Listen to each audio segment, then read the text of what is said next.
Hay una ventaja en esta época que permite ver la historia del psicoanálisis con distancia. Entonces puede ver lo que funcionó y lo que no funcionó bien, por decir así. O los impases, como se suele decir. Entonces podemos ver más lejos.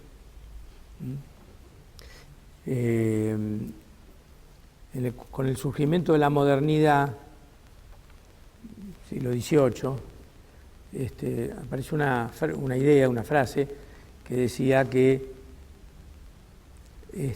un enano subido a los hombros de un gigante ve más lejos que el gigante. Bueno, tenemos esa ventaja, podemos subirnos a los hombros de algunos gigantes que hubieron y podemos ver más lejos que ellos. Voy a decir al azar algunas dificultades, sin duda, del psicoanálisis, y es la pendiente hacia el dogmatismo, que me parece de las peores cosas que puede haber ocurrido, porque extingue la libertad de pensamiento, la libertad de investigación, y eso ha tenido efectos en el sentido de limitar la experiencia clínica en la medida en que se la fue pretendiendo circunscribir o acotar con determinadas ideas, y entonces la experiencia siempre desbordó, y entonces fue un límite a pensar situaciones nuevas o diferentes. La repetición, Winnicott se quejaba de esto, me gusta siempre recordarlo, pero nunca está de más. En los años 40, en la sociedad británica, mientras caían bombas en Londres, porque era la Segunda Guerra Mundial, se produjeron en Inglaterra, en el campo psicoanalítico, lo llamaron las grandes polémicas entre los kleinianos y los anafreudianos, y Winnicott se quejaba en esa época del modo proselitista en que se hablaba de psicoanálisis, propagandístico, decía.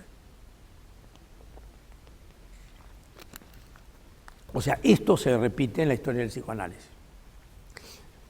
En estos años, los últimos 20, 30 años, el lacanismo se convirtió en la nueva ortodoxia, y también con los mismos efectos. Repetición, etc. Y eso empobrece a la larga. Empobrece porque si se deja fuera las experiencias de otras corrientes de pensamiento, se pierde mucho para el enriquecimiento sobre todo de una práctica como es la que tiene que ver con el psicoanálisis, que tiene que ver con gente, niños, adolescentes, adultos, y que tiene consecuencias en lo que hacemos todos los días.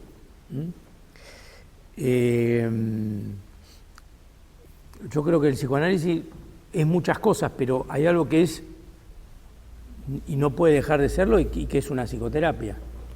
Una particular manera de pensar la psicoterapia, todo lo que se quiera, pero es un modo de tratamiento del sufrimiento.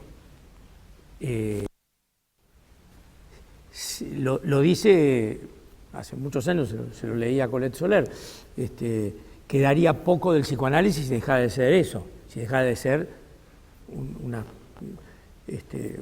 algo que tiene que ver con la atención de las dificultades mentales. Es más que eso, sin duda, no es solo eso, pero eso es. Si no, se convertiría en una concepción del mundo, y es otro de los riesgos. Aunque hay que reconocer que el psicoanálisis ha influido en las concepciones del mundo. Es una formación cultural. Esto lo dice Paul Ricoeur. Lo retoma entre nosotros Rafael Paz también. Es una formación cultural. o sea que forma parte de los modos de pensar la vida, el mundo, las relaciones humanas, desde el siglo XX en adelante.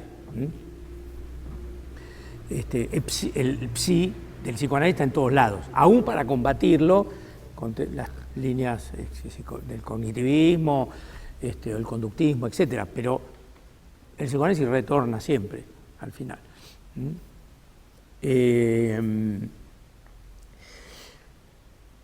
Bueno, decía que el dogmatismo y me parece que limita y tiene consecuencias en la atención de los pacientes.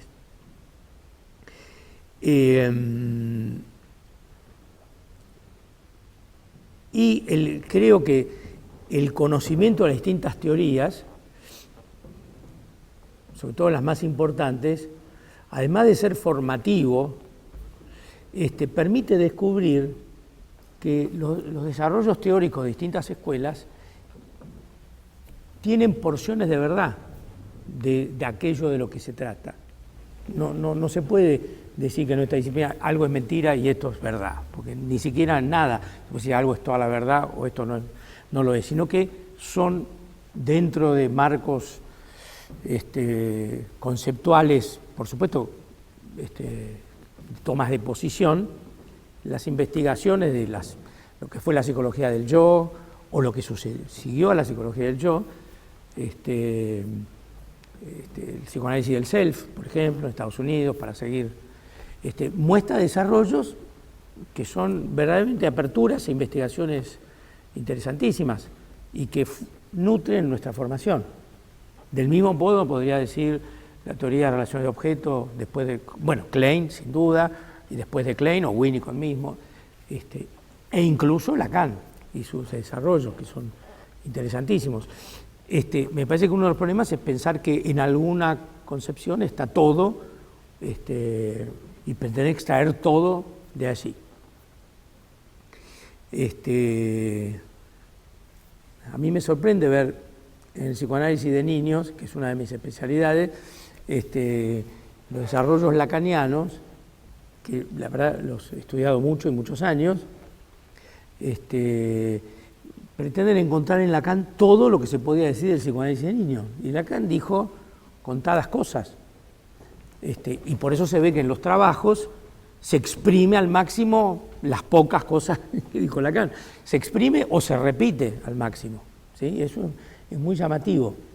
Cuando, yendo a buscar otros autores, uno encontraría experiencias interesantísimas que aún así podrían nutrir un pensamiento como el lacaniano si es que se quiere seguir en él. No deja de sorprenderme esas escisiones en una disciplina que tendría que tener un espíritu abierto a la investigación y a repensar las ideas. En ese sentido me siento más identificado con el espíritu científico que tenía Freud, o de la época freudiana, que es la aventura del conocimiento, y estar dispuesto a repensar nuevas ideas y a sorprenderse, en lugar de pensar que uno ya llegó y ya tiene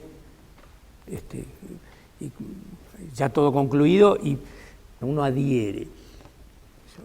No me convence mucho decir que uno adhiere, porque entonces es una doctrina, entonces estamos en un campo distinto. Si uno adhiere, ¿entienden?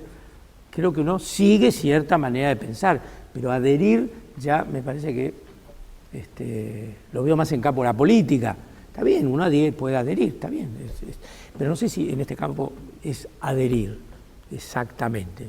Uno sigue ciertas líneas y se basa en ciertos conceptos que son muy útiles.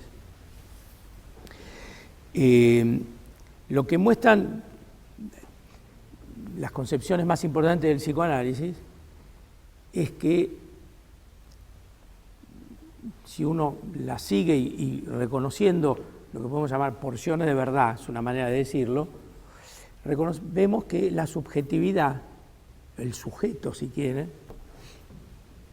tiene muchas dimensiones, no está hecho de una sola pieza. cada teoría pensó que privilegiadamente el sujeto o la subjetividad o el inconsciente era de una sola pieza, o eso era lo esencial y fundamental. Y creo que, y esto es bueno para ideas contemporáneas, la misma noción de inconsciente es plural, ¿sí? No hay una sola modalidad de lo inconsciente. Y creer que hay una privilegiada, que sería única y esencial para entender el sujeto que atendemos o tratamos, me parece que podría ser una limitación en la hora de entenderlo. Entonces, en lugar de ideas únicas o simples o reductoras, a mí me parece que para entender la subjetividad me gusta el paradigma de la complejidad, que es un paradigma que inventó y que tiene sus repercusiones en orientaciones psicoanalíticas, por lo menos en los últimos 30 años. Lo inventó un científico de las ciencias sociales que se llama Edgar Morin, que me parece fundamental porque es una verdadera fuente, digamos, epistemológica, aunque no es ninguna propuesta en sí misma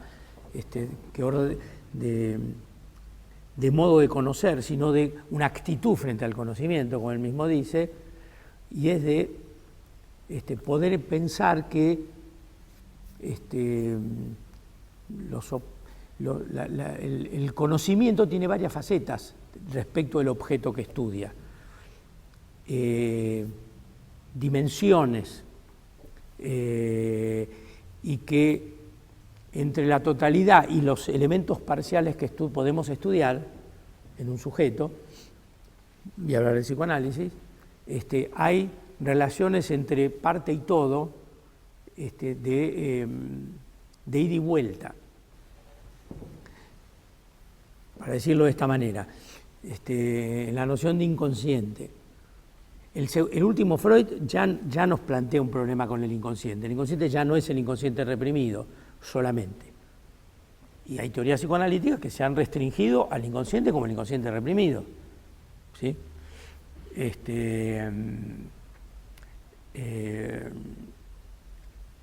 Pero el inconsciente, con la segunda tópica, el inconsciente está en el yo. Es lo que, Louis Horstein, que estuvo por acá, llama organiza como el inconsciente represor, por ejemplo, lo plantea así, pero se podría decir distintas dimensiones del inconsciente. No hay más verdad, yo no creo que haya más verdad en el inconsciente sexual, por decir así, que en el inconsciente de la ética y del ideal. Como sujetos estamos atravesados tanto, somos seres conflictivos entre los ideales, lo ético y nuestras pulsiones eróticas o agresivas. O sea que el sujeto es producto de una tensión entre distintos elementos. Entonces la verdad es el resultado las verdades es el resultado de tensiones entre diferentes dimensiones del inconsciente. Entonces les decía, está el inconsciente en el yo, que son los mecanismos de defensa, que no es lo mismo, como inconsciente no es lo mismo un mecanismo que un contenido que tiene que ver con el inconsciente reprimido. También el ello es inconsciente, que es la dimensión pulsional, que es lo que nunca fue consciente también, ¿sí? Bueno, ahí ya está el inconsciente del superyo, los aspectos inconscientes del superyo, del ideal. Bueno, como ustedes ven, la noción de inconsciente ya trasvasa. Y en esa complejidad, fruto de esa complejidad y de materialidades psíquicas distintas, ahora me voy a referir a eso, es el sujeto es el resultante de todo eso, no es algo único de todo eso.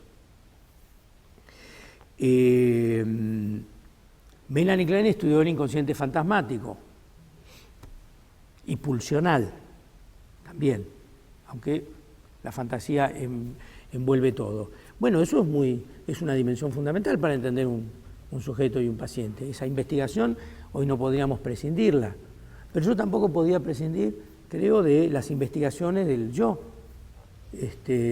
sobre los mecanismos de defensa. Con Lacan, como lo dice muy bien, lo dice André Green, el yo quedó proscripto. Quedó proscripto estudiar el yo. Y realmente es así. Y realmente es una dimensión fundamental para pensar, porque el yo es el narcisismo también. Para entender el yo hay que entender el narcisismo. Entonces, el narcisismo es otra dimensión inconsciente de la subjetividad. En el desarrollo del psicoanálisis americano, el narcisismo, con Kohut, se descubre tarde, se descubre hacia los años 70. Se seguía la primera y segunda tópica, pero la cuestión de la importancia del narcisismo se empieza a descubrir poco tiempo después, mucho tiempo después. Lacan la clausura, quiero decir, en el sentido de lo imaginario, y bueno, y todas las cuestiones del narcisismo que hoy en el psicoanálisis francés son fundamentales y muy importantes y nos ayudan a entender problemáticas como los cuadros border, por ejemplo, o cuestiones tempranas de la constitución subjetiva. Así que, en definitiva, lo que le estoy diciendo es que el modelo de la neurosis no alcanza para entender un sujeto. O sea, hay mucho, digamos, el modelo de la neurosis tiene un alcance, pero el psicoanálisis avanzó en muchas cuestiones más para entender nuevas problemáticas y nuevas problemáticas clínicas como las que tenemos hoy a la orden del día. Bueno, que el psicoanálisis tenga futuro y presente, no solo futuro, tenga presente, depende de que estemos a la altura de las problemáticas contemporáneas, como las que hablaba recién con Sonia, el abuso, el maltrato, los adictos al juego, las problemáticas sufrientes contemporáneas, ¿sí? Como sean. Y producir algo que no recuerdo exactamente cómo lo dice, porque siempre la leí una vez y después me la olvidé, la perdí, y quiero ser fidedigno, como lo plantea un psicoanalista inglés de origen húngaro que se llama Peter Fonagy, no sé si lo han escuchado nombrar, bueno, les hago una recomendación. Es un psicoanalista contemporáneo que ha promovido la investigación en el seno de la IPA, y tiene que ver con psicoanálisis de niño y muchas cosas, un autor muy interesante, que plantea, bueno, en lugar de limitar la práctica a lo que dice la teoría, inventar en la práctica lo que se haya que inventar de acuerdo a las dificultades de trabajo y después teorizarlas, pero no al revés. Lo cual nos tiene que dar rienda suelta a probar nuevas cosas en nuestro trabajo y después teorizarlas, no previamente. Cuando muchas veces ha sido al revés el camino, ¿sí? Y yo no les hablo de afuera, les hablo porque me quemé con leche, bueno, y ya saben lo que pasa. Y porque lo veo que la formación muchas veces, a veces la universitaria, en la donde yo estoy, ¿sí? Y es parte de mi trabajo. Yo tengo dos profesiones, profesor universitario y psicoanalista, o sea, las dos me llevan mucho tiempo, y veo como a veces son marcas que forman y después es muy difícil modificarla. Sí, obviamente. La heterodoxia empieza con Freud, uno podría decir, ¿sí? Freud era heterodoxo, ¿sí? Si uno sigue su obra, era un heterodoxo, porque nunca pensó siempre lo mismo, ¿sí? Ni siquiera, yo creo que Lacan es más responsable. Yo le pregunté a Rudinesco, hace muchos años cuando estuvo en Argentina, le pregunté en una conferencia si pensaba por qué había dogmatismo a partir del pensamiento de Lacan, como ven es algo que me interesa hace rato, y ella me contestó, yo le hice una pregunta abierta, si era consecuencia de Lacan, por qué surgía el dogmatismo de Lacan, qué tenía que ver Lacan con eso. Ella me contestó diciendo que Lacan no era dogmático, pero su pensamiento tendía a un cierre dogmático, ¿sí? Y tal vez esto no sea, bueno, esto seguro que tiene que ver con Lacan, pero también tiene algo que ver con el psicoanálisis, que yo no he tenido tiempo de estudiarlo, salvo de verlo y darme cuenta que hay una tendencia al dogmatismo que se repite, es un problema con esta disciplina.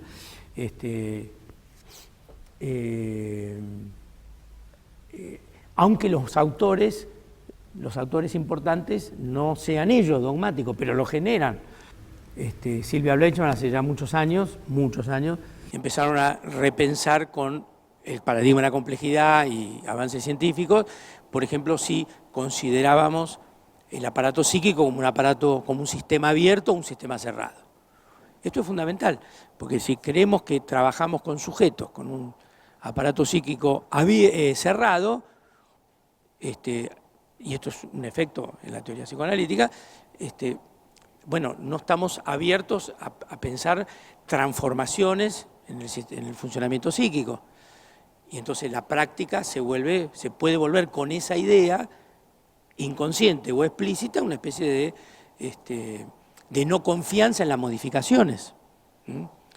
Yo creo que cuando decía que psicoanálisis es una psicoterapia, es porque aspiro a una cura, si no a una curación, a una cura en el trabajo con nuestros pacientes. Y cura ya es un proceso, pero uno aspira a una mejoría del paciente. Y trabajando con niños y adolescentes, eso está a la orden del día. Se puede ser... yo no creo en la cura por añadidura, sinceramente, que es algo repetido. Creo que no viene sola la cura ni el trabajo analítico. Pero en los niños y en los adolescentes y en los pacientes graves, que hoy tenemos a la orden del día, la cuestión de la mejoría sintomática es fundamental, de la mejoría subjetiva que tiene que ver con la mejoría en el alivio de los síntomas. Eso es fundamental. Todo ese saber que descubrimos tiene que tener, buscamos que tenga consecuencias. Y no creo que sea una pérdida de la posición de analista la preocupación por el alivio del paciente. Eso me parece que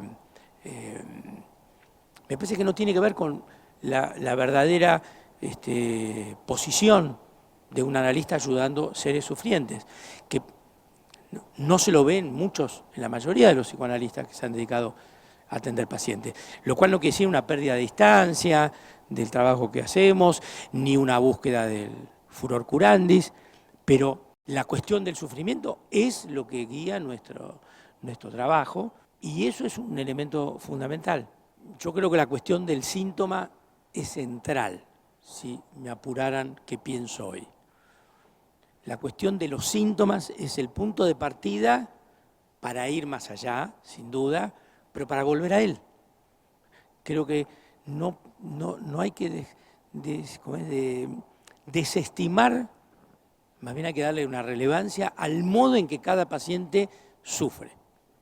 Ese modo singular de sufrir del paciente es para hacer un zoom, para decir hacia más allá, porque la subjetividad tiene que ver con el más allá del modo de sufrir, pero también para volver a él. Porque en el síntoma está el sujeto, no está menos en el sujeto, no está menos en los síntomas, y digo síntoma en términos amplios, en los modos que tiene de sufrir, no está menos que lo está en sus asociaciones, en su historia, en su estructuración psíquica y lo que podamos decir, en los mecanismos que podamos descubrir. Está tanto como está en el Zoom. Lo digo con toda la fuerza de haber comprobado y de comprobar hoy y haber comprobado en las lecturas y en mi trabajo que hay saberes que produce el trabajo analítico que no tienen consecuencias. O sea que el saber psicoanalítico es uno de los problemas que tiene, es que lo que importa es que tenga consecuencias. Si no es una gran especulación. muy interesante y muy bonita, pero como Freud mismo ya lo había visto, aumentamos el saber del paciente, pero de lo que se trata es de hacerla hablar, como decía Lacan en un seminario. Ya no me importa porque es muda, sino que de lo que se trata es de hacerla hablar, ¿sí? Bueno, esto está a la orden del día. Entonces, cuando pensamos en que ese saber tenga consecuencias, es porque tiene que aliviar el sufrimiento o producir un reposicionamiento, efectos tiene que tener. Si no, es un saber sin consecuencias. Eso es fundamental. Entonces el síntoma es un lugar donde las consecuencias se tienen que empezar a ver. No porque aboguemos una vida sin sufrimiento, no existe una vida sin sufrimiento, y tampoco es algo que hay que predicarle a los pacientes, pero tampoco una vida de sufrimiento, ¿sí? Hay un sufrimiento que hay que poder en la vida, y eso puede ser la enseñanza de un análisis, el saldo de un análisis, que hay que poder soportar cierto grado de sufrimiento inevitable en la vida, pero no un sufrimiento de más. No hay por qué sufrir de más. Y en ese sentido, nuestro trabajo tiene que brindar perspectivas distintas del trabajo analítico, tiene que brindar modos de arreglársela con el sufrimiento inevitable de la vida. Lacan llamaba eso el dolor de existir, pero no una vida de padecimientos. Y el reconocimiento de eso contiene, por supuesto, la pérdida de la ilusión de que se puede ser feliz sin tener padecimiento, pero tampoco, como insisto, en que hay que sufrir de más, ¿sí? Hay algo que no funciona en un análisis y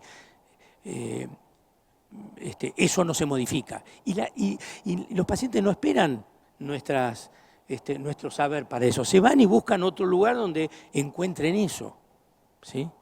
Entonces, la cuestión contemporánea es estar muy atentos a por dónde entra, de qué sufre quien nos viene a ver, ¿sí?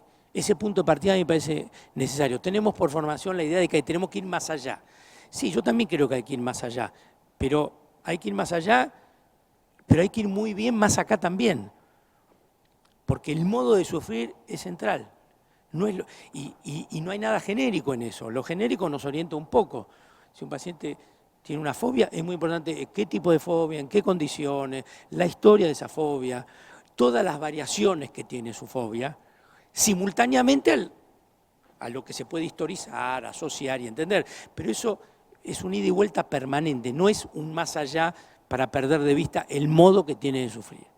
Debería darles un curso para explicar cómo veo eso en Freud, por qué pienso eso en Freud mismo.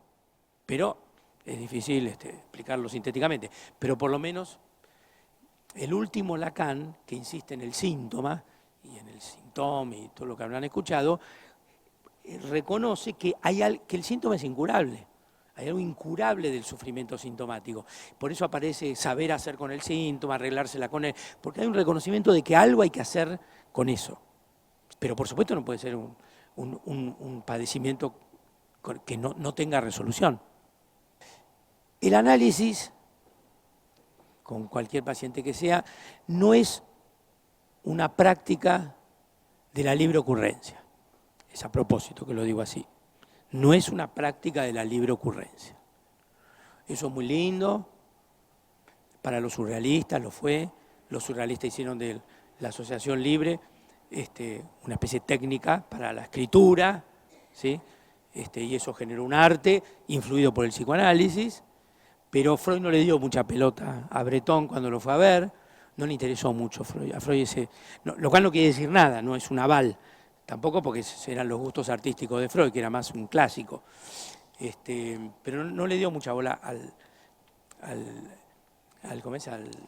al arte que sugiere el psicoanálisis. La libre asociación no es una práctica, la asociación libre, estoy diciendo eso, no es una práctica de entretenimiento como una de la libre ocurrencia. Y además, nuestro trabajo no es solo con la libre asociación. Nuestro trabajo es con las repeticiones. A veces, les diría, hasta a veces creo que más que con la libre asociación. Pero la libre asociación es una de nuestras fuentes de trabajo, nuestros materiales de trabajo. Pero otro de los materiales de trabajo es la repetición, las formas de repetición, en acto o simbólica, pero forma de repetición, que están, por decir así, en oposición a la asociación libre. Es decir, es otro material del psiquismo. Lo que le estoy diciendo lo dice Freud, eso lo dice Freud mismo. Uno de los materiales es la libre asociación y otro material es la repetición. Y la repetición va contra la asociación libre, porque si la asociación libre produce algo nuevo siempre, la repetición produce siempre lo mismo. Aunque no sea siempre lo mismo, insiste en lo mismo. Y de eso sufren los pacientes, de lo mismo en los síntomas, de lo mismo en su conducta, de lo mismo en sus padecimientos, etc. Por supuesto, también está lo que produce con la asociación. Y entonces las verdades que descubrimos, lo que desentraña el análisis, el saber que desentraña, no es el de revelaciones magníficas, así como epifanías, o momentos de insight, incluso, aún de insight así sorprendentes, maravillosos, con donde una verdad se despliega y nos deja así maravillados. Yo no creo que nuestra práctica, aprovecho para decirlo en este momento, ya que cité a los surrealistas, no comparto una estetización de la práctica, ¿sí? Imagino más nuestra práctica no como hecho estético, ¿sí? Eso no quiere decir que en momentos se produzcan efectos de cierto esteticismo, pero no comparto una visión de que nuestro trabajo sea estetizante, ¿sí? Digo porque ha sido una vertiente posible de convertir nuestra actividad. Me imagino más nuestro trabajo, como decía Piero Lanier, como alguien que se arremanga frente al paciente para sacarlo del atolladero en que está metido, ¿sí? Más que alguien que teoriza o estetiza en ideas, ¿sí? Esto es una vertiente posible. Las verdades son producto de un trabajo arduo de reelaboraciones. La reelaboración me parece fundamental como concepto, porque abarca muchos ámbitos de lo que hacemos. La reelaboración es reelaborar justamente aquello de lo que se sufre, que requiere una y otra vez en tramos psíquicos y requiere verdadera paciencia. Las curas milagrosas de que se surgía una verdad y el paciente se curaba, porque eran curas milagrosas, duraron poco tiempo. Freud mismo lo dice. El trabajo es de repeticiones, de abnegación, de padecimiento transferencial y contratransferencial, de padecimiento de las transferencias de los pacientes. Esa es una posición, me parece, mucho más cercana a la realidad del trabajo. Y abogo por una transmisión del psicoanálisis que tenga que ver con lo que se hace y no con modelos exquisitos que se escriben, pero no tienen que ver con la realidad de la práctica. La realidad de la práctica tiene muchos efectos interesantes, sorprendentes, pero la realidad de la práctica es ardua, difícil, y la verdad sale, voy a utilizar una metáfora que me gusta que usa André Green, para hablar de los pacientes difíciles. Él dice, la verdad no surge como Afrodita del mar, de la cabeza de Afrodita, como surgiendo así, o como él dice con la bella forma que tiene el ajedrez, ¿sí? El ajedrez saben que es una metáfora que usó Freud para hablar del análisis, sino que la verdad surge en una noche encapotada, con truenos y relámpagos. No tiene la bella transparencia del ajedrez. Eso lo dice André Green en los años, desde el 2000 en adelante. André Green se murió hace 4 años, más o menos, 2012, 2011. La bella transparencia del ajedrez, y sí, la bella elegancia del ajedrez. El ajedrez es un juego elegante, magnífico, infinito, como ustedes deben saber. Infinito, es infinito lo que se puede hacer con el ajedrez. Pero las piezas tienen movimientos elegantes, ¿sí? Bueno, podemos reconocer que para ciertos pacientes neuróticos el modelo del ajedrez nos explica muchas cosas. Pero en los pacientes difíciles, aún neuróticos, la verdad no surge con esa transparencia. Verdades que tengan, como decía antes, efectos. Surgen de un intercambio con el paciente oscuro, ¿sí? Y donde hay que trabajar mucho para que aparezca verdades, ¿sí? De lo encapotado, de lo oscuro, de lo que no comprendemos. Entonces, la terapia analítica no es subirse a una autopista y empezar a navegar. Eso sería si el trabajo analítico fuera puramente significante, un trabajo de significados y significantes, así que podemos ir descubriendo y no tocáramos nada de lo real. Eso, en definitiva, habría que decirlo de estos términos. Entonces no es subirse una autopista. Por la autopista vamos a veces, un rato, pero después hay que salir, hay que ir a las colectoras, y hay mucho tránsito, y nos quedamos sin nafta, y ya después hay camino de tierra, que no llevan a ninguna parte, y hay que volver, entonces, y nos perdemos la autopista, ¿sí? O ¿cómo se llama? Como decía la cámpara, el nombre del padre, la ruta principal. Era así que decía, ¿no? La carretera principal. Bueno, por supuesto que está la carretera principal, yo no digo que no esté, pero el sujeto está por la vía de la carretera principal y también está en el barro de la calle de tierra que no tiene salida, ¿entiendes?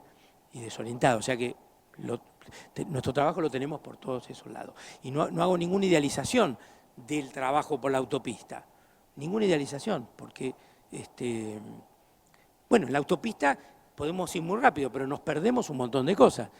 Y viajar por Europa, ir por una autopista es perderse cada pueblito, y es interesantísimo perderse cada pueblito, es una pena, ¿entiendes? Entonces mejor ir por los caminos laterales. Si uno tiene que hacer un tránsito largo, lo hace, pero perderse los detalles de cada pueblito, de cada zona, es invalorable. Es una pena, sería no perdérselo. Sería esa metáfora. Lo que es cierto es que Freud, y ahí también aparecen dos cuestiones. El análisis es un proceso, no hay duda de eso. Yo creo que es un proceso. Y la idea del proceso me parece fundamental. Si está perdida, recuperarla. Yo creo que no está perdida, pero a veces puede perderse la idea de que es un proceso. Es un trabajo que implica proceso. A veces los procesos son más cortos, a veces son más largos, pero es proceso. No es de una vez. Existen efectos terapéuticos en 1, 2, 3 veces, eso existe y uno lo practica, pero es un pequeño proceso. Aún eso tiene un proceso y requiere un tiempo, e implica un tiempo. Freud dejó una idea, o también como se lo leyó, que dice, el analista dice Freud, inicia un proceso. Puede supervisarlo, puede evaluar de tiempo en tiempo cómo están las cosas, puede fogonearlo y puede viciarlo, dice, en una gran medida. Pero al proceso, dice Freud, dice él, no puede indicarle los puntos que acometerá. Bueno, eso estoy diciendo un clásico de nuestra formación. No podemos decir hacia dónde tiene que ir. Está bien, eso es cierto. Pero eso no quiere decir que en nuestro trabajo no conduzcamos algo de todo eso que pasa. Porque si no tenemos la idea de que el paciente solo empieza y entonces lo seguimos por la autopista. ¿Entienden? Ahí viene la idea de autopista, un automático. Yo no creo que haya algo automático. Hay automatismos que están del lado del paciente. Eso es cierto. Pero contra lo que se creía al principio, o no se teorizó al principio, nuestra función es determinante de todo lo que va a pasar. Nuestra función, hablando o en silencio, preguntando o dando ideas. Nuestra participación en eso que puede parecer que el analista introduce un proceso y después se queda sentado a ver cómo ese proceso se desarrolla, es una idea que no tiene que ver con la realidad. Porque el analista está ahí y, como dice Freud mismo, lo fogonea, ¿sí? ya por lo menos lo fogoneado lo puede viciar. O sea que nuestra participación en el proceso hace al proceso. No hay objetividad de ese proceso. Lo que el paciente produce no es objetivo en el sentido de la ciencia duras. Hay una objetividad distinta en todo caso, donde estamos involucrados. Esa participación me parece central para pensar nuestra acción y no hablo necesariamente de terapia activa como para apurar las curas, como pensaba Ferenczi, que podría ser un elemento eventualmente, sino que nuestra acción es decisiva en todo lo que ocurra. Lo que abrimos y lo que no abrimos, lo que propiciamos y lo que no propiciamos, inclusive con nuestro propio inconsciente y nuestro deseo de analista, que me parece que es un concepto que me gusta, pero nuestra participación es decisiva, entonces esto es fundamental para que el proceso funcione. No es un elemento más.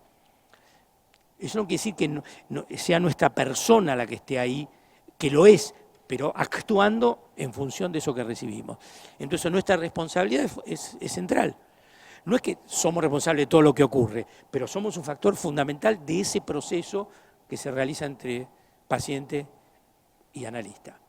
En lugares distintos, en posiciones disimétricas, asimétricas, tenemos un trabajo y el del paciente es otro. Esto también lo dice Freud, que el trabajo...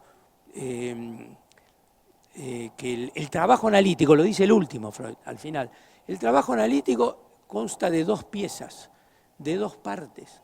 Y Freud llama la atención de que cómo no se entrevió esto hace tanto tiempo.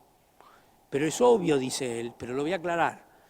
El trabajo del paciente y el trabajo del analista. Es el trabajo del analizado y la operación del analista. Los dos forman parte de nuestro trabajo, del trabajo analítico, o sea que no es solo del paciente, es del paciente y del analista, y del lazo que establece entre los dos, de cómo interviene uno con el otro. Dice, ¿cómo se juntan las dos piezas? Bueno, cuando el analista interviene. O sea que el trabajo es una dialéctica entre esas dos acciones. El paciente tiene un trabajo y nosotros tenemos otro. Nosotros no tenemos el trabajo del paciente. Y el paciente no tiene nuestro trabajo. Y lo que no hacemos nosotros, el paciente no lo puede hacer por sí mismo. Esto para quitar la idea del automatismo. El paciente no llega solo a descubrir lo que hay que descubrir por sí mismo. Él tiene un trabajo que hacer sin el cual nuestro trabajo no opera. Pero el trabajo que tenemos que hacer nosotros, él no lo puede hacer solo. Nosotros no lo podemos hacer si él no hace su trabajo. Pero hay algo a lo que él no puede llegar por sí mismo si no estamos nosotros, ¿sí? Entonces toda esa idea del analista como muerto, o cualquier cosa que se le parezca, no sé si vieron la serie Mad Men. Ella se va a analizar, estamos en los 60, en Estados Unidos, ¿no? En Nueva York. Y ella se analiza, ella es la esposa del protagonista en ese momento, y se va a analizar. Y se ve, y el analista no habla nunca, nunca. Yo la vi, creo que le hizo una pregunta, y era así el análisis. Ella acostada y el tipo, ni una palabra. O sea que no eran lacanianos en Estados Unidos. Y no le dice nada. Era sorprendente, nada de nada. Bueno, esa participación me parece central, tomar nota de qué significa. Eso no quiere decir ni hablar todo el tiempo, ni hacer cosas todo el tiempo. Significa tomar nota de nuestra acción como objeto, si quieren. Si lo decimos en términos de Lacan, sería el analista como objeto, ¿sí? Callarse es un modo de intervenir. Hablar es un modo de intervenir. Y qué decir es un modo de intervenir. Esto me lleva a otra cuestión. El analista es muchas cosas, no es solo una. Nuestro trabajo es muchas cosas, muchas, tiene varias dimensiones. Y no hay algo que defina el ser analista.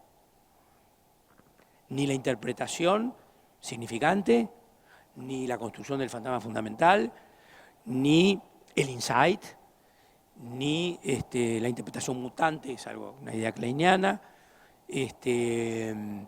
ni el señalamiento del goce. No, nuestro trabajo puede ser todo eso junto en distintos momentos. O sea que nuestro trabajo tiene varias dimensiones. Además, permitir que la transferencia se despliegue ante nosotros, ¿sí? Y dejar que eso tome forma, es decir, permitir ese despliegue para trabajar sobre ella, poder ser buenos continentes del proceso o del sufrimiento, de las angustias del paciente, poder hacer buenas construcciones, me parece fundamental. Es decir, es mucho nuestro trabajo. Es cierto que en ciertos momentos hay algo más afinado de cirugía, si quieren, de nuestra intervención, pero para nada eso es todo lo que hacemos, para nada. Son un montón de dimensiones. En algún momento hay que interpretar mucho, en otro momento hay que callarse, en otro momento hay que seguir, en otro momento hay que prestar ideas. Hay pacientes al que hay que prestarles ideas, prestarles nexos, lazos, pero ideas también, ¿sí? O sea que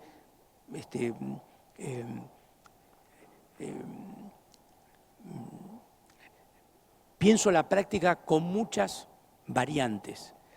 Ahora, ¿qué es lo que nos sostiene en ese camino? Tener claro el método.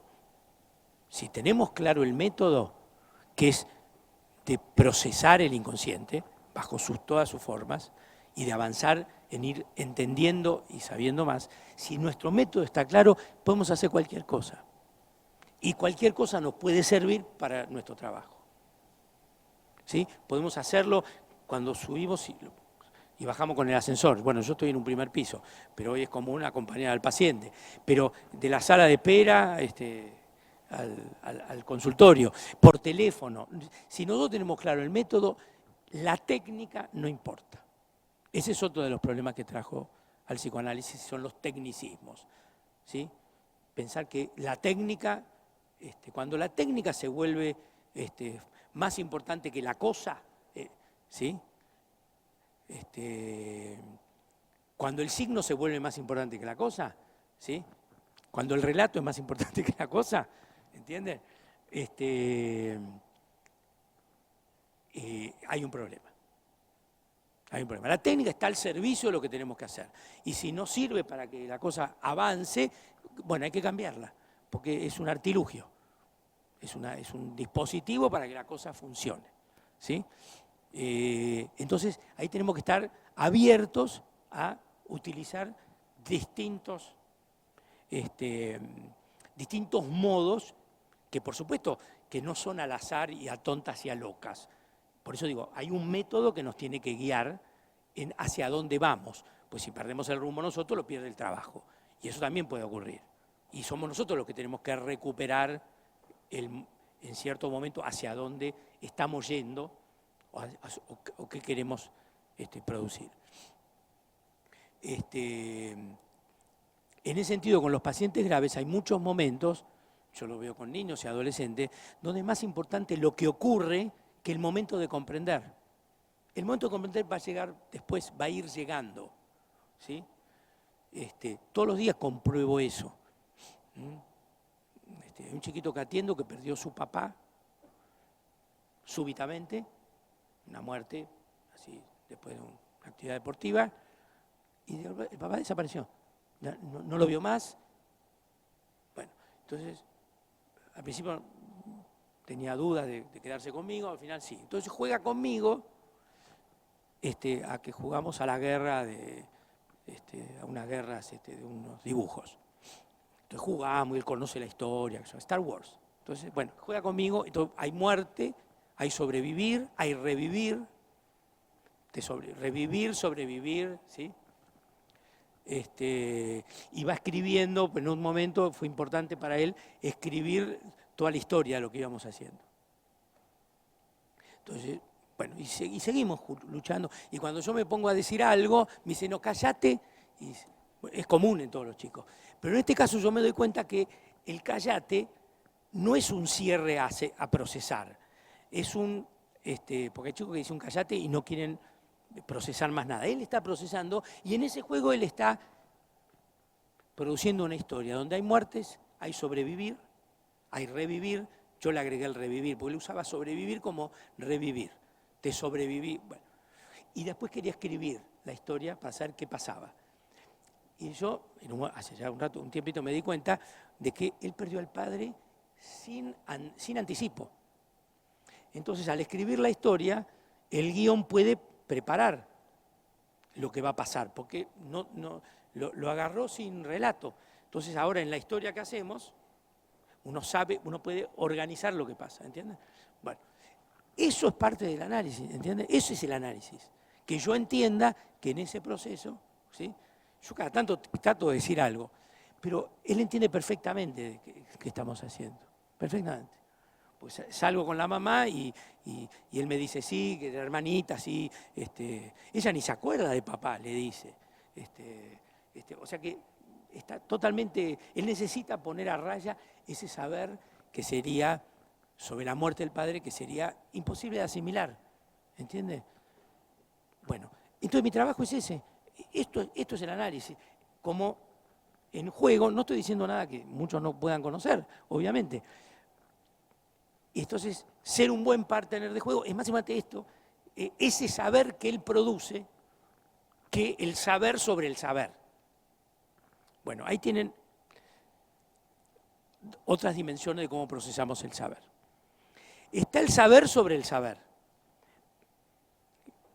Es decir, el que produce el análisis y que es el saber del desciframiento.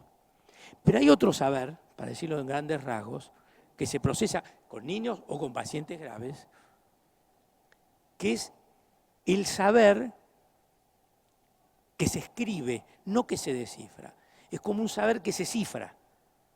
Y por eso el desciframiento va a venir después. ¿Me siguen?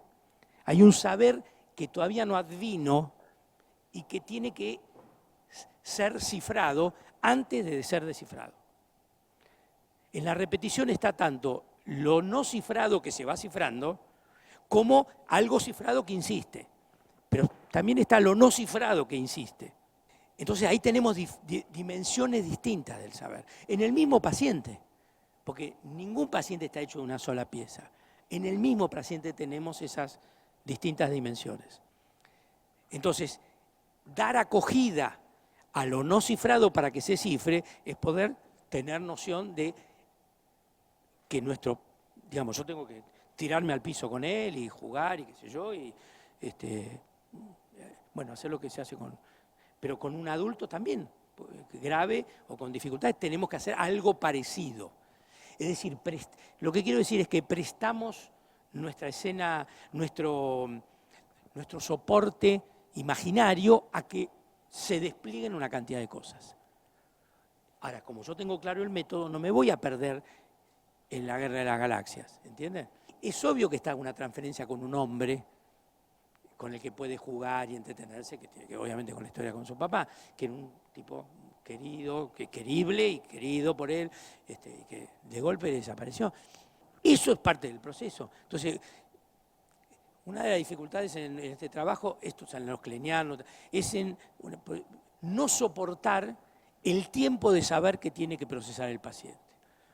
Winnicott decía esto, yo gozo más ahora viendo cómo el paciente evoluciona con su propio saber que el momento en que le muestro que soy inteligente, ¿sí? Porque hay veces que hay interpretaciones que es para mostrar que uno es inteligente, ¿sí? A veces más inteligente que el paciente. Y uno puede soportar eso. Eso no quiere decir que en otros momentos hay que demostrar que uno tiene cosas para aportarle, y a veces en las primeras entrevistas, para hacerlo pensar. Yo o sea, que no estoy diciendo que una cosa es primero y otra cosa es después. Cada paciente nos ofrece en cada situación algo distinto. Cuanto más recursos tengamos de ideas de dimensiones psíquicas y de nuestras dimensiones de nuestra acción, más recursos tendremos para abordarlas. Si está en un momento de asociación, lo seguiremos de una manera. Si está en un momento de contarnos en acting una cantidad de cosas, lo escucharemos de otra. Bueno, ahí tenemos varias dimensiones. Yo les hablé de lo no advenido. Bueno, esa sería una un tipo de materialidad psíquica o de proceso. Después está lo reprimido, que retorna. Esa es otra dimensión. Pero no es la única.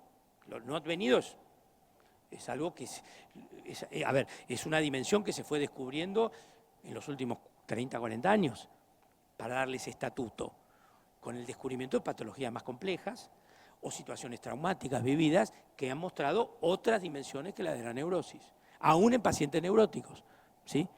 Pero también está otro elemento del funcionamiento psíquico que me parece fundamental, que es la escisión. Que puede ser la escisión de Freud, de los años 20, pero también es la escisión que investiga los kleinianos y también los freudianos franceses, no lacanianos, que nos permiten leer otros elementos del funcionamiento psíquico. La escisión no es la represión. La represión es un modo de negación, de negación, de negatividad psíquica, que está dentro del psiquismo y retorna. Y en un sentido puede enriquecer el psiquismo, porque como ustedes saben, las represiones fundantes o secundarias incluso, a veces no son patológicas, no necesariamente lo son estructurantes del funcionamiento. Pero la escisión excluye fuera del psiquismo. ¿Y a dónde lo excluye? ¿Al cuerpo o a lo real de la acción? Eso abre otra dimensión. Eso permite explicar pacientes borderline, los acting, los pasajes al acto, en pacientes que no son psicóticos, ¿sí? Pero es como lo psicótico del paciente que border o que es neurótico o que no lo es. Entonces, lo escindido no se lo puede leer del mismo modo que leemos lo reprimido, ¿sí? Ahí tenemos una fuente interesantísima que nos ilumina lo complejo de escuchar a un sujeto. Entonces, y la escisión empobrece, a diferencia de la represión. La escisión produce el empobrecimiento porque limita el procesamiento psíquico. Y por eso el trabajo con los aspectos de la escisión tiene que ver con simbolización, con producir lo que no había advenido.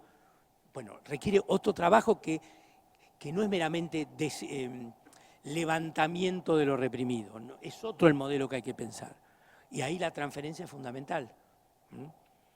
La presencia del objeto. La neurosis se organiza, esto lo explica muy bien Green, la neurosis se organiza en términos de la represión, del deseo y la culpa. Eso es claro. Un anhelo reprimido y la culpa. Pero las cuestiones no neuróticas, que en términos de la estructuración del sujeto son previas, traen la problemática de la relación con el objeto.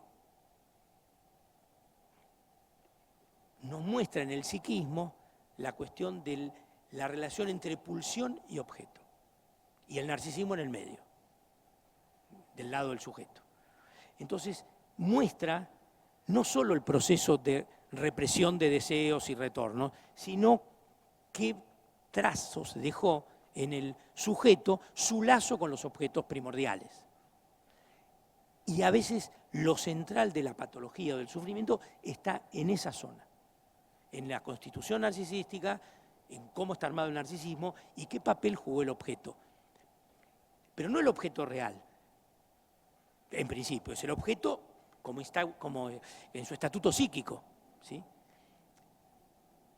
Pero también en estas historias el objeto real tiene importancia. Es el objeto fantasmático y también el objeto real. Así como en la neurosis importa el objeto fantasmático, en los casos border o en la dimensión aún de neurosis graves, donde la problemática del objeto sea relevante, importa el objeto fantaseado, pero también el objeto real. Y en esos casos importa cómo se condujo el objeto real, aunque sea una construcción del lado del sujeto, porque no vamos a saber cómo se portó la madre, ¿entienden? Pero cómo se comportó el objeto real es importante darle su reconocimiento en nuestro trabajo. Si la mamá de un nene es chiflada o se chifla, yo le digo, tu mamá se chifla, ¿sí? Tu mamá se pone loca, ¿sí? Por supuesto que le digo a la mamá también, que se lo voy a decir. Con lo cual reconozco el chifle de la madre, ¿entienden? Y después está lo que hace él con eso y lo que puede hacer, ¿me siguen? Esto para las cuestiones traumáticas, los acontecimientos traumáticos o el vivenciar traumático es fundamental. La importancia de lo traumático también en nuestro país quedó relegada a segundo plano, por la historia del psicoanálisis. En Klein no está el concepto de trauma. En la obra de Melanie Klein no está. Yo lo busqué, no lo encontré, pero además encontré la cita de un trabajo que se lo dedicó y que lo dice. No está el concepto de trauma de Melanie Klein. Sí, no está. Eso es importante, porque quiere decir que no hay historia. O en todo caso, la historia es la historia del proceso fantasmático, pero no de acontecimientos. Los acontecimientos, en todo caso, refuerzan lo que estaba, y lo que importa es lo que estaba. Y además, porque la noción de inconsciente de Melanie Klein es, como dice Sylvia Bleichmann o Laplanche, es desde el origen. Es un inconsciente que está desde el origen. Entonces no hay historia. En la Argentina, los primeros años del psicoanálisis fueron de ortodoxia kleiniana. Después vino un predominio importante del psicoanálisis lacaniano. El inconsciente en Lacan también es atemporal. Está en el otro y también es desde el origen. Entonces, el concepto de acontecimiento que produce un antes y después vivencial del sujeto, como es el trauma, no existía. En la Argentina le debemos, esto lo digo yo en un trabajo que escribí en homenaje a ella, le debemos a Sylvia Bleichmann, que haya reinstaurado la importancia del concepto de trauma. En Estados Unidos no era una novedad. Y en Francia había dejado de serlo ya hace muchos años, pero no en el campo lacaniano. Eso permitió, porque el concepto de trauma ya estaba en Freud, pero alguien que lo empezó a mover, hizo revisar en muchos psicoanalistas sensibles a la clínica, que era un concepto que permitía explicar un montón de cosas. Yo me formé como analista supervisando con kleinianos o lacanianos, y no utilizaba en mi modelo el concepto de trauma. Yo he escrito trabajos, los primeros, sin tener en cuenta que el concepto de trauma tenía importancia, ¿sí? He mandado muchas editoriales a quemar todo lo que se escribió. No es tan importante lo que yo escribí, pero el concepto de trauma, una vez que se me ilumina la importancia del concepto de trauma, empiezo a entender muchas más cosas, puedo ver más lejos de vuelta, veo más. Y por supuesto que no es todo, pero ilumina una cantidad de problemáticas y que son fundamentales. Aún pensado como trauma, no como la primera teoría de Freud, pero sí la importancia de vivencia de un sujeto que producen un antes y después, los haya registrado o no los haya registrado. Todo esto sirve para decir algo con lo que quiero cerrar, y es que yo creo que nuestras intervenciones, todo, interpretación, construcción, acompañamiento en el despliegue, etcétera, lo que le aportamos al paciente de novedad, de lo que tenemos para darle, tiene que estar cerca de lo vivido por el sujeto. Nuestra intervención, nuestra interpretación, lo que sea, tiene que estar cerca de lo vivido por él. No lejos. Lo digo de esta manera porque me gusta más. Poder hablarle y decirle algo que esté cercano a lo experimentado y vivido por él. Por supuesto que tiene que ser un aporte, no es un aporte, pero que tiene que estar cerca, que haga resonancia en eso que vive. Que el significado de lo que le decimos, en distintas maneras, chiquito, grande, como sea, porque esto resuene en su experiencia como sujeto, como subjetivamente. Si yo le digo a un chico, a un adulto, eso que te pasó fue traumático, para tomar ese ejemplo, porque hoy la palabra traumático la usan todo el mundo, te traumó eso, puedo decir. Tengo que decírselo de una manera que esté cerca de lo que él recuerda o sabe, y de eso que él vive. Es decir, tengo que tocar su vivenciar, su goce, su afecto, su satisfacción, su angustia. Tiene que resonarle ahí. Si no, queda como algo que es bonito, pero, ¿sí? O sea que hay que poder apuntar a eso, ¿sí? Todo nuestro saber tiene que apuntar a poder, lo que decimos esté cerca de lo que él ha vivido o vive, o, insisto, lo que le resuena.